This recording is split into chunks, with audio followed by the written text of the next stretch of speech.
Magandang Sabado po sa inyong lahat.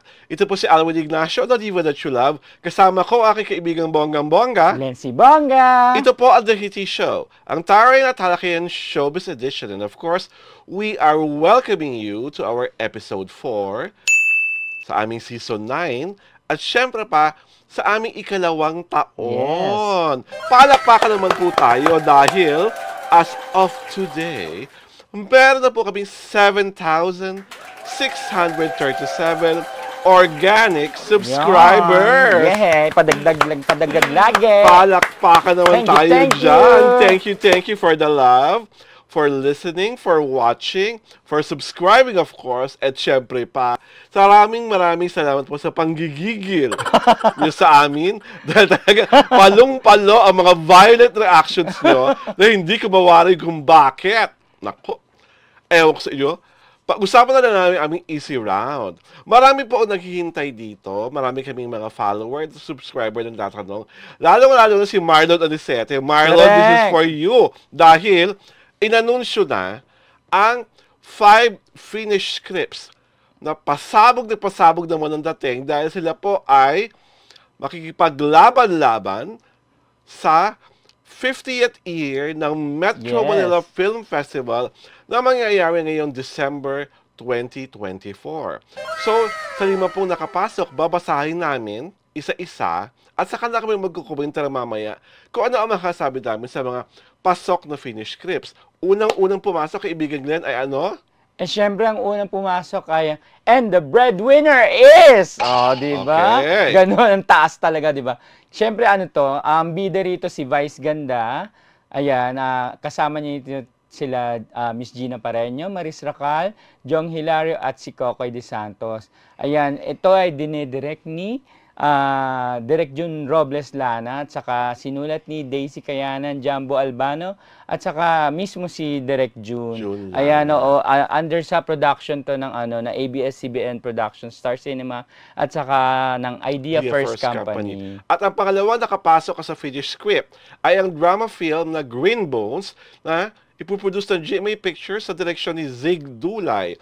Ang pelikula ay sinulat ng pambansang alagad ng sining para sa Film at Broadcast si Ricky Lee, nakatuwang si Angeli Atienza. Ang mga magbibida dito ay sina Sofia Pablo at si Dennis Trillo, ang kasalukuyang drama king. At ito ay produced ng Reality MM Studios Incorporated. Ang pangatlong pelikula? So, ang pangatlong pelikula ay ang Strange Frequencies Haunted Hospital. Ayan, directed by Kerwin Go. Ang horror film na ito ay sinulat ni Dustin Celestino, Leovic Arceta, at saka ni Direk Kerwin mismo. Pinagbibidahan to nila Jane De Leon and Ricky Hill, si Alexa Miro, and MJ Lastimosa. Yes. At ang susunod ay ang Himala, Isang Musikal. Ang mga magbibida rito ay si Aisel Santos, David Estra, Victor Robinson, at Bituin Escalante. Ang producer po nito ay si Pepe Jocno, na siyang naging director at producer rin ng Gumbuza noong nakaraang taon. Yes. Ang musical film na ito ay base sa pelikula ni National Artist for Film, Ishmael Bernal, at ang sumulat ng libro at letra nito ay si National Artist for Film and Broadcast Arts, si Ginoong Ricky Lee. Ang musika ng Himala, the musical, ay sinulat ni Ginoong Vincent De Jesus. Ayan, at ang panghuli, hindi pala panghuli, panglimang entry ay ang The Kingdom na pinagbibidahan at pagbabalik ni Bossing Vic Soto sa Film Fest. At kasama niya rito, of course, Piolo Pascual, produced ito ng APT Entertainment, MSET TV Productions, MQuest Ventures, at dinidirekto ni Michael Tobiera. Ayan, sinulat ito ni Michelle Ngunario. At for a change, pagsabunan muna tayo sa huling pelikula. Family drama po, ang pelikula ni Bossing Vic at ni Papa P, ang Papa P ng bayan. Correct. Akala ko talaga nung una, BL. BL talaga, magagalit sa iyo mga dabar cards niya. Umasa ako talaga ng BL for a change for Papa P and Bossing Vic, Ano yung diba? senior BL? Senior BL. Pero syempre hindi. Family drama siya. nga. At ito pa. Tuwang-tuwa ako na nakapasok ang and the breadwinner is Correct. for the very reason na dito magpapatunayan ni Vice Ganda ang kanyang pagiging aktor.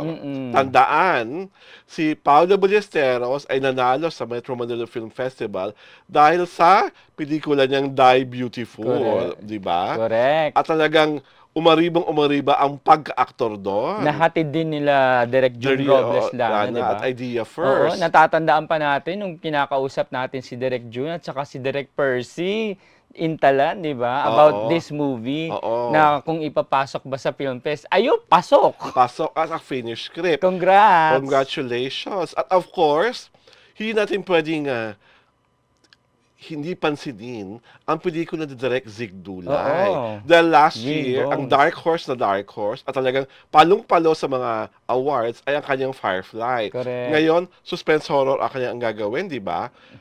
Parang horror ito, tama ako? Parang ano yata? Suspense horror. Suspense ba to? Oo, suspense horror siya. Para ang bida nga ay si Dennis Trillo. Saka si Sophia Pablo magkasama. Oo. Yung pelikula ni Direk Zig Dulay, Drama drama film pala. Pasensya na. Mali ang pag, tanda ko. pag Direk Zig Dulay, drama yan. Oo. Parang mala Firefly kaya ulit ito. Ang suspense horror pala yung pelikula ni Jane De Leon, diba? Ito pa yung pelikula atang ginagawa na Taiwan. Ito yung naging in a way, hindi pa nga nagsisimula, naging controversial. Kasi nga, diba, ito yung eksena, Jane De Leon was eating ramen, tapos in IG story niya, tapos lo and behold, bumulaga ang pagbumuka ni Rob Gomez sa katabi niya na nagkakainan sila ng ramen. Ramen po ang kinakain, ha?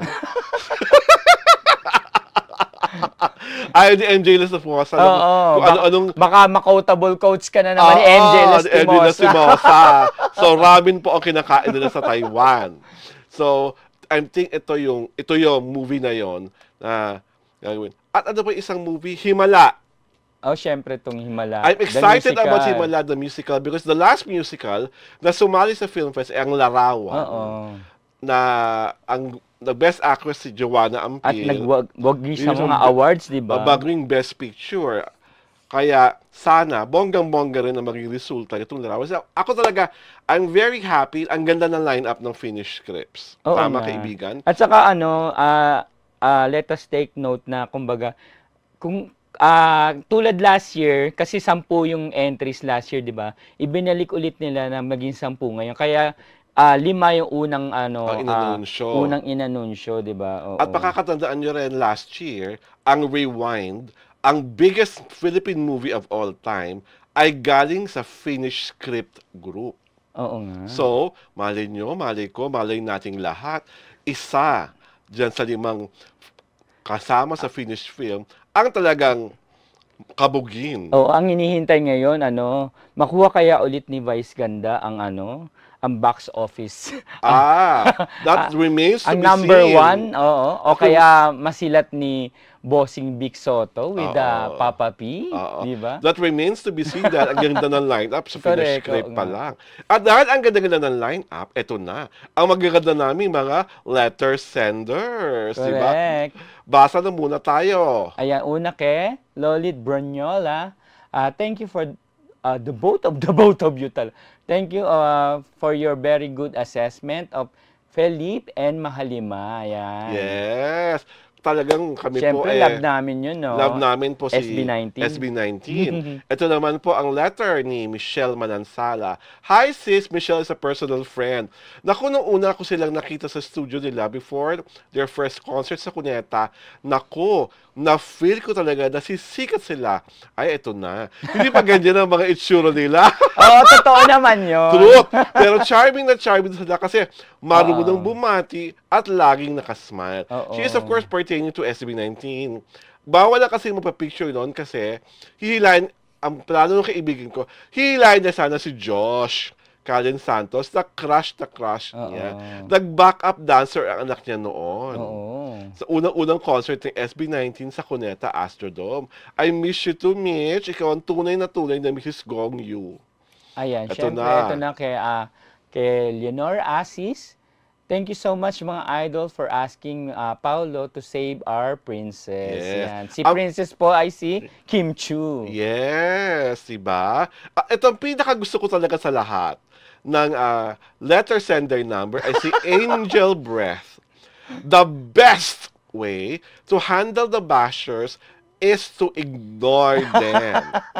So alam nyo na kung bakit hindi kayo binakasagot ni Glenn sa mga nambabash sa amin.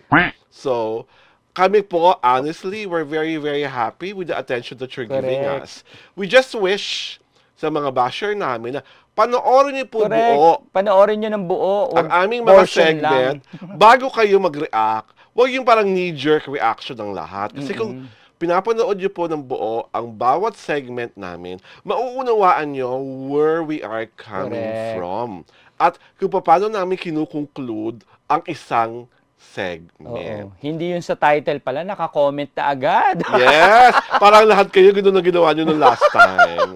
And on that note, ito po si Alwin Ignacio, the diva that you love. Kasama ko ang aking kaibigang Bonggang-Bongga. Glenn C. Bongga! Ito po ang The TT Show, ang Taray na Talakayan Showbiz Edition.